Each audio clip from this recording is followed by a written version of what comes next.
Hey everybody, it's Alex with Engineering Applied. In this video, I'll be giving you a detailed overview of the circular pattern tool found in Autodesk Inventor. If you want more easy to understand and practical content like this, made by an experienced engineer like myself, make sure you like this video, subscribe to the channel, and turn on notifications so you don't miss out on any helpful content like this in the future. Also, if you're looking for a specific function, make sure you check the description for timestamps. And if you don't find what you're looking for in this video, check out the other videos in the Autodesk Inventor series playlist because I know you'll find exactly what you need there. Let's get started.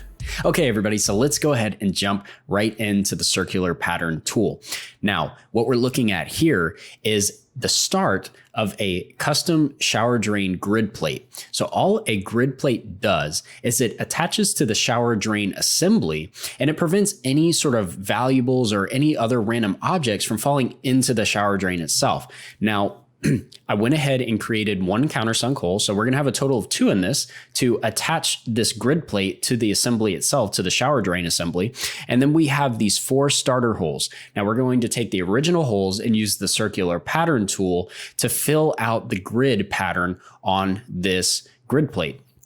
So the first thing we want to do is we want to go up to the pattern section in the ribbon and click circular. Starting with our first option, let's move to the top left-hand corner of this command window and take a look at this first tile. So this first option essentially allows us to pattern individual features. So this can include whole features like I have here. It can include extruded bosses, cuts, and so on and so forth. So the first thing we want to do is move over to the right and look at our first selection filter. This first selection filter allows us to pick up the individual features within the model or the model browser. Okay, so I know it's ready to make selections because I can see a blue fill inside of the box. If it's not ready to make selections, you'll see that there's no blue fill inside of this box. And when I hover over the part or over the model browser, it's not allowing me to click on anything. So let's go ahead and reactivate that by clicking in the box. And now when I hover over various features in the model, I can actually select them.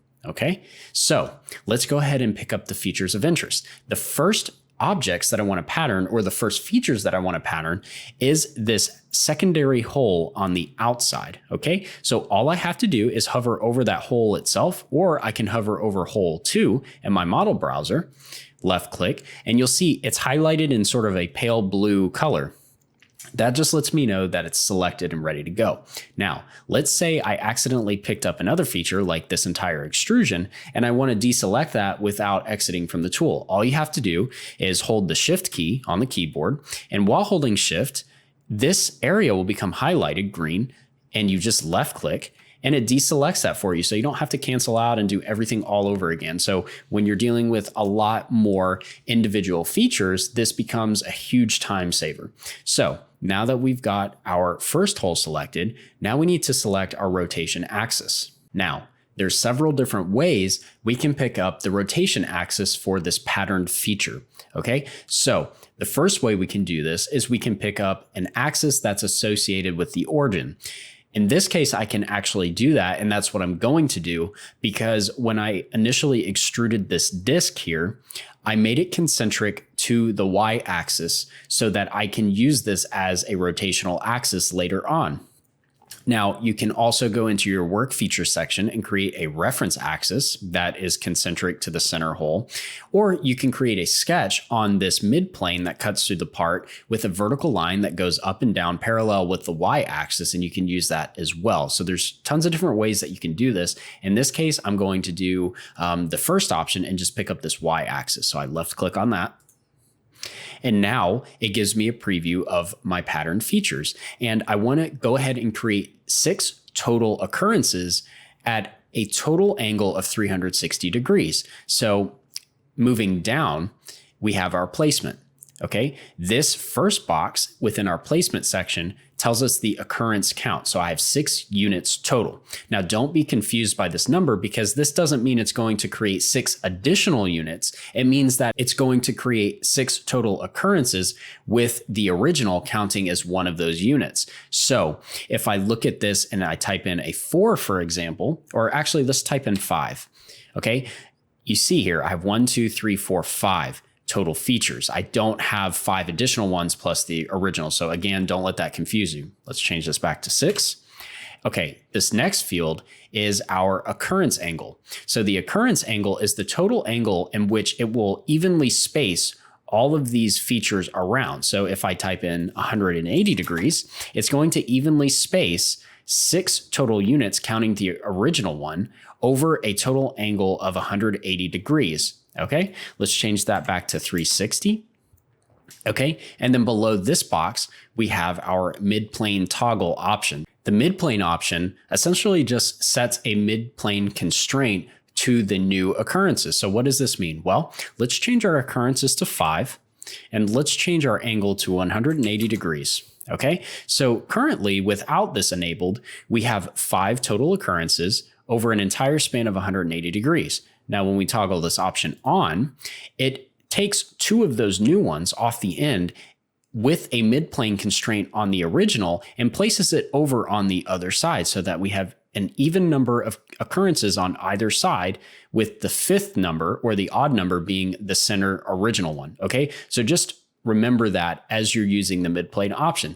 If you want an even distribution of new occurrences, you'll be using an odd number in your occurrence count box. Okay, so let's disable that. Set this back to 6, 360 degrees. And then let's move over to the orientation space, because there's a couple options in here that are extremely useful when you're dealing with various profiles that you're adding or taking away from your geometry. To aid in the visualization of the orientation options, I went ahead and extruded a rectangular feature on the outside of this plate, and we're going to go ahead and create some occurrences around the periphery. So one thing I want you to notice here is by default, it's set to rotational. So all rotational does is it preserves the angle between a line drawn from the center to this face. So that would be a 90-degree angle if you drew a line from here all the way up to that face, okay? And that's preserved all the way around, so that little feature gets rotated as it rotates around that center axis that I selected. Now, if we select our other option, fixed, this essentially just keeps the orientation the same as the original feature. So I'll just jump back and forth between the two. So you see how those change? Okay, so that's the difference between the two.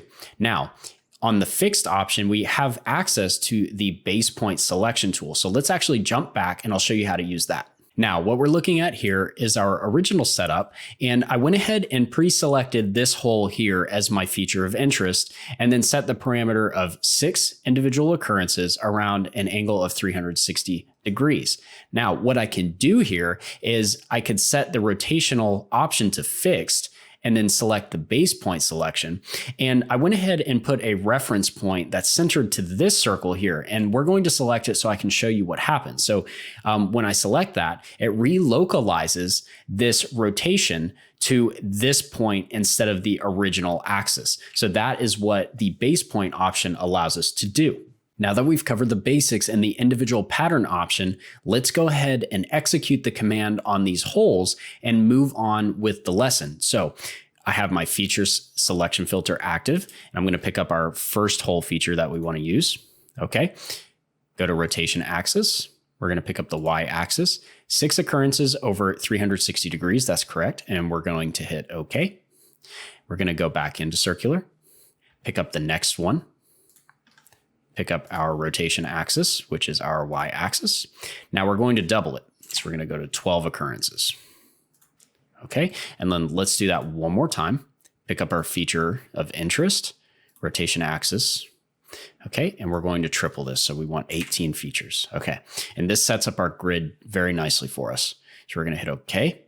And then there we go. Now we have our main drain feature there. So now all we have to do is pattern this whole feature 180 degrees from the original, and then we can move on. So let's go back into circular, pick up this whole feature, pick up the rotation axis, and this time we're going to set it to 180 degrees and 2 total occurrences.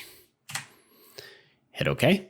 And there we go. Now we have all of the mounting features and the drain features for this plate. Now we're back in our circular pattern command window. So let's go ahead and take a look at the pattern solids option. So this is the second tile here, left click on it. And you'll notice the first selection filter at the top, we're actually unable to use that. And It's because we only have a single solid body in this part file. If we had multiple solid bodies, we can actually use the selection filter to select the solid body of interest. But since we only have the one, it automatically selects that one for us. So let's actually look at the right side now, and we have two new options that we didn't have before. The first one is a join Boolean operation. So essentially what this means is if I were to do a rotation of this of 90 degrees with only one additional occurrence, it will overwrite the existing model geometry anywhere it overlaps. Okay, so if I hit OK, you'll notice it covers up some of the holes, and that's because I essentially just rotated the second plate 90 degrees with respect to the first one, and it joined those two separate solid bodies into a single solid body. So if I look at my model browser under the solid bodies folder, I only have one still. Now let's go back and I'll show you what can happen if we select a different option. If I change it to create new bodies and then select the same axis with the same parameters, 90 degrees, and I hit OK, you can see the seam line between the two separate solid bodies. And if I go to the solid body folder, I have the two separate solid bodies contained within this folder. So that is what that second option does for us. Okay, let's undo that. Go back into circular. Okay. The next selection filter allows us to pick up work and surface features if applicable. In this model, we don't have any that we want to pick up, so we're just going to skip over that. And then, we have our rotation axis selection filter.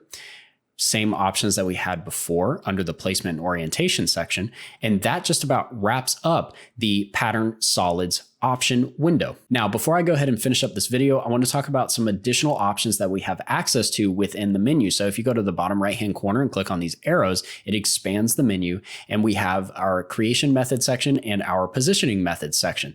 So creation method essentially allows us to control how we execute this command. So how the output of this command is handled. The first option is optimize. So optimize essentially requires the least amount of computational resources to execute the command. However, it does have some restrictions. So for example, it will not create overlapping features.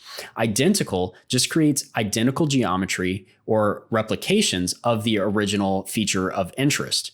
And then adjust can adjust the individual occurrences of the replicated geometry as the software sees fit based on some parameters that you enter. Positioning method essentially allows us to control how the software interprets our inputs under the placement section. So by default, we have fitted selected. And so what this means is however many occurrences I have in this box over this angle, it will evenly space those occurrences throughout that angle. So I have 90-degree angle specified with 4 total occurrences. So it just evenly spaces it that way. Now, if I select incremental, it will space each one of the occurrences 90 degrees off of one another. So that is the difference between these two options. That's all for this segment of the Autodesk Inventor part creation module, where we took a look at the circular pattern tool. I really hope that you found this tutorial to be helpful and that you put what you've learned into practice so that you can continue developing your skills as you work your way through these lessons. Also, before you watch the next video in the series, make sure you subscribe to my channel and turn on notifications to stay up to date on future content that will help you create the future you want for yourself. And of course,